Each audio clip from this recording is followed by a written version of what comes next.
let's move into Stanford. SC's playing Stanford next Saturday. They had a win against Hawaii. All of us guys on the Pac-12 show, we picked wrong. We took Hawaii in the points. Stanford emphatically proved us wrong. It was the Ashton and Daniels show out there in Hawaii, throwing the ball all over the place. Ashton Daniels had an amazing game, 25 of 36, 248, and 2 touchdowns. He also had 11 runs for 42 yards. This guy he can beat you with his feet if he needs to. His top target is you'll see a lot in the game. Tight end number 84, Benjamin. I looked up the pronunciation. The guy was saying it wrong on the telecast on the Pac-12. It's Urosic, and 6'5", 225. This guy was a 4-star. He had offers from Notre Dame and a number of Pac-12 schools, so he could hurt you his feet. And a lot of you guys, if you keep up on with the recruiting, you guys remember the name John Humphreys. USC was in for him, 6'5", big guy, big receiver. He's also going to be. So we're going to be challenged. Our secondary is going to be challenged by 2 6'5" receivers next week. We're going to see them probably try to do the old Utah on us. It'll be interesting to see what our secondary can do. What are your thoughts on Stanford, Matt? So I mentioned earlier that Stanford was using a much faster tempo, and David Shaw was the absolute antithesis of a fast tempo offense. So guys need to be ready to, regroup after the snap and after each play. They need to be ready for no huddles, hurry ups, just Stanford getting right to the line of scrimmage. Like that is going to be a fundamental challenge of Alex Grinch and getting his guys organized. So that's one of my main concerns. And then the other thing is, the pass rush. You mentioned the pass rush and that it really increases the margin for error in the secondary and in the linebackers. With Stanford running a fast tempo offense, are the pass rushers going to get exhausted? It's gonna be really interesting to see how USC is able to manage that, especially if Stanford tries to go at an extremely fast pace. Which if I'm Troy Taylor and I'm thinking about how to win this game, I want to see if I can absolutely run this USC defense ragged with up tempo. Passing a lot early, but then maybe mixing in the run in the middle of the game, especially if the scoreboard is close. And then maybe I can wear these guys down in the second half. So just Stanford's tempo, USC needs to be ready for that. And, this defense really has something to prove. And I wasn't expecting Stanford to hang 37 on Hawaii. And, Hawaii looked pretty good against Vanderbilt in week 1. And I picked Hawaii to win that game over Stanford too. One of the things I discounted, should have factored in a little bit more. That was a Friday game, so Hawaii had a short week. And that Vanderbilt game was a weather delayed game. Like there was a lightning delay in Nashville. That game was like 2 hours late starting. And then Hawaii had a short week playing this game on a Friday. Rainbow Warriors looked a little ragged. So that might have had something to do with how easily Stanford performed. So the Cardinal might be a little bit overvalued. But of course, if you're a coaching staff, if you're Alex Grinch, you got to say, whoa, these guys can run up tempo pretty well. We really need to be ready. And hey, going into the off week on September 16th, this is good. Like Stanford being better than expected, good, because you're going to get more lessons learned, more teachable moments heading into that off week, so that when other future opponents on the other side of that off week go up tempo and try to go into their bag of tricks, this Stanford game might wind up preparing USC's defense on a level that we probably didn't expect before the season began. So Stanford's tempo really is the main thing to watch on Saturday. Somebody's got to clip these receipts. So we got a couple of guys. I'm assuming they're not Trojan fans because they seriously can't be real. There's no way these guys actually believe that. But hey, listen, we're all entitled to be wrong. So feel free, knock yourself out. So we talked about the passing game. You got Filkins and Smith. Remember, Smith is the son of Emmitt Smith. You will see that familiar 22 on his back. He got injured, if you remember, early in the game last year when the hitman Williams put a smack on him, knocked him out of the game, knocked the ball loose. And he ended up, unfortunately, missing the rest of the season. But he's back and actually got a touchdown at the goal line this week. Filkins picked up on a 45-yard run, but then he went 5 carries for 22 yards the rest of the game. Their big problem is going to be their pass blocking. most in particular, according to PFF, their center graded out at 25.5 in pass protection. So we know a little bear in town. Bear Alexander is probably licking his chops right now with this line. Generally, we always have known Stanford to be that beast of an offensive line. I just going off of their PFF right now, it's one game, small sample, but they're really low when it comes to their blocking. They're graded out very low this year against Hawaii, and Hawaii is not exactly known for their front seven, their pass rush. So it's like ringing the dinner bell for Bear and for Jamil Muhammad and the guys. It's going to be those guys will be in the backfield probably not as much as Filkins and Smith. So it'll be interesting to see if you can keep, if Stanford can keep Daniels on his feet very long in order to throw those balls down the field to Urisic and Humphreys. Matt, what do you think when you have a offensive line that's porous, especially right down the middle like that? It's got to be worrisome for the Cardinal. Well, and I think that this plays into, though, the idea that Stanford's going to be as fast tempo as it possibly can, maybe even a true no-huddle, hurry-up type offense, because that's how you can minimize the weaknesses on your offensive line. If you're going really fast, you take away the legs of the opposing team's defensive line, and also, like, you get the ball out quickly. Like, I think that's also going to be a feature of the Stanford passing game against USC. You're throwing the ball quickly, three-step drops, boom, that will negate the pass rush. And so one of the things that Alex Grinch needs to have, and also Sean Nua, they have to have their guys ready on the defensive line. Get the hands up.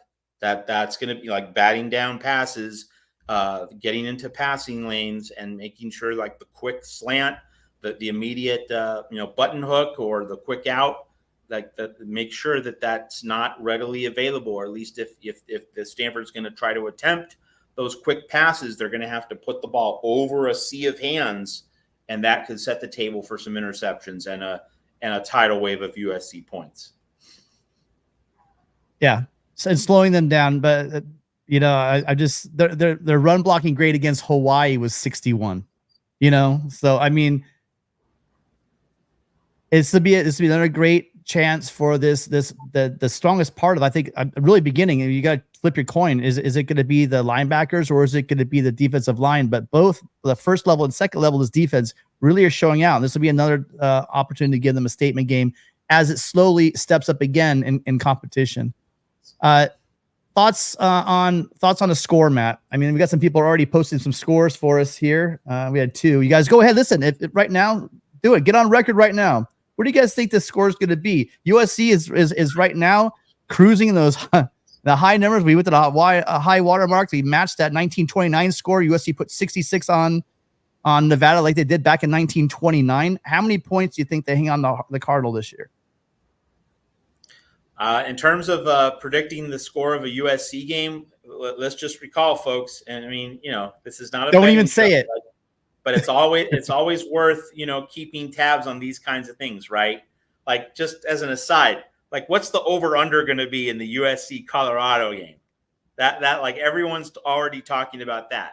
But just for the record, the over-under in the first two USC games of the season has been 66.5, and the total score has reached 80 points or more in each of those two games. So if you're looking for a score, go higher.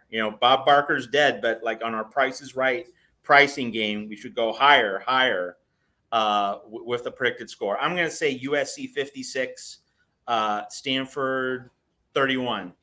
I think you're going to see Stanford get some points late. Like, I don't think it's going to be I don't think Stanford is going to just be excellent the whole game, but I think Stanford will land a few shots early. Then USC settles in the middle third of the game, and then Stanford gets a few garbage touchdowns in the fourth quarter. But USC is going to score over 50, and that's just an amazing part of life as a USC observer, as a USC fan. Like, you go into games thinking we're going to score 50, or at least we're going to score really close to 50 when we go up against a good team. That such is the consistency of this offense. So, 56-31 USC, that's my score.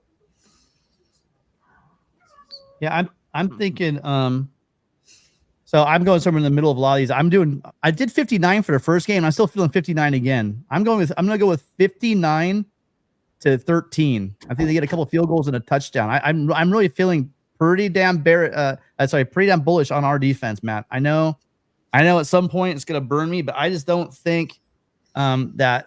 Yeah, actually, I'm going to take it back. I'm throwing another touchdown on because I do think that we will be susceptible to that pass, those intermediate passes to those big guys. So I'll bump it up. Let's make it 20. I say we do 59-20. It's going to be a high-scoring affair, yeah. But something really ridiculous. I think the reason why, here's one thing to keep in mind. Like, we haven't yet gotten to that off week on September 16th. Like, that's going to be a week where you're going to see the coaching staff, really drill players on what they've seen on film these first 3 weeks. I've called these first 3 weeks kind of the mini season before the 9-game regular season, which starts on September 23rd, USC playing 9 weeks in a row. So I think there's going to be some more unsettledness. And let's keep in mind, all the players, all the rotations that USC's been going through, you could afford to do that against San Jose State and Nevada and not pay too much of a price.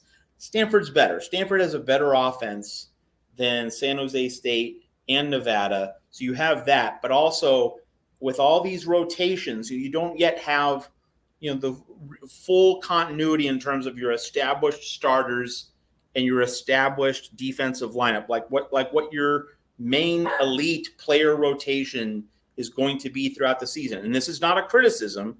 Like, let's be clear about this. The coaching staff should be rotating lots of players in this early part of the season, but Stanford might be a little tougher, such that this necessary process of rotating bodies, what you said, 63 different players played against Nevada. So you're not going to have full continuity. And that's another reason why I think Stanford's going to score probably a little bit more rather than a little bit less. And the main thing is let's get growth and development, player development during that off week, September 16th, and then really begin to go on a nice upward curve in terms of improvement and advancement leading into October 14th in South Bend for the big one. And you guys, just want to ask you guys again, we have some 120 again in here. If you haven't already subscribed to the channel, please make sure that you are subscribing. Each week we are dropping videos. Rick did a video last week, and I'm sure he's doing another one this week. If you want to know when that's going to drop, you need to subscribe and hit the notification bell in order to get notified when we go live. I think we're still trying to work out, Matt and I are trying to work out a call-in show for probably later in the week. One of these points when we get a phone system in here. So make sure you are joining the channel. We are trying to rush for that 4,000. So if you've enjoyed the show at all, the best way to let us know that you like the content we're providing is just to simply hit that like button, subscribe, and notify so you don't miss any of our videos coming up. And I told you guys I would. So let's just get a couple trolls. We're an equal opportunity channel. We're going to put the trolls up here.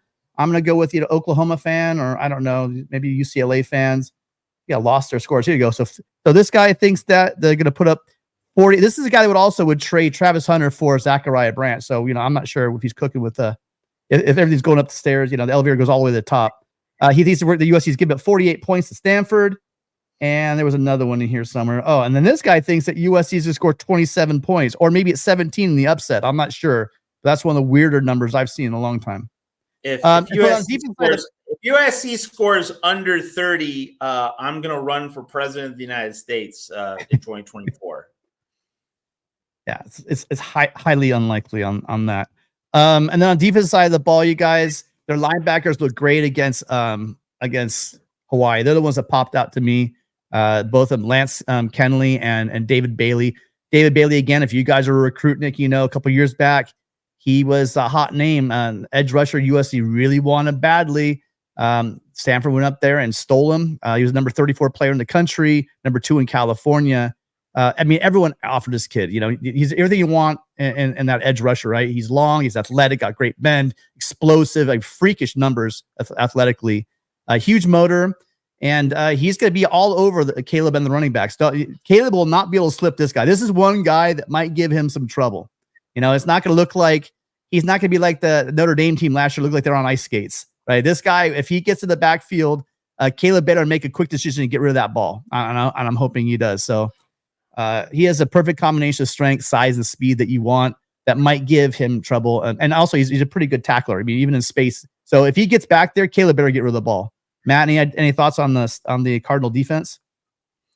I would just say in general that if Caleb Williams has a few slip ups, this might be the perfect game to have those slip ups, because like going into this off week, and I know I keep harping on that, but everyone having some teachable moments going into that off week could really be beneficial. So, like, obviously you don't want to make a mistake that imperils the game itself, but if USC has a nice working margin, a substantial scoreboard margin, and a few mistakes are made on each side of the ball, it might be the perfect, like, coach's recipe. Like, coaches in an ideal world, they'd want their team to play the absolute best it can, but coaches also love games in which they win, but they still get a lot of mistakes on film so that they can really get players' attention, make sure they're focused.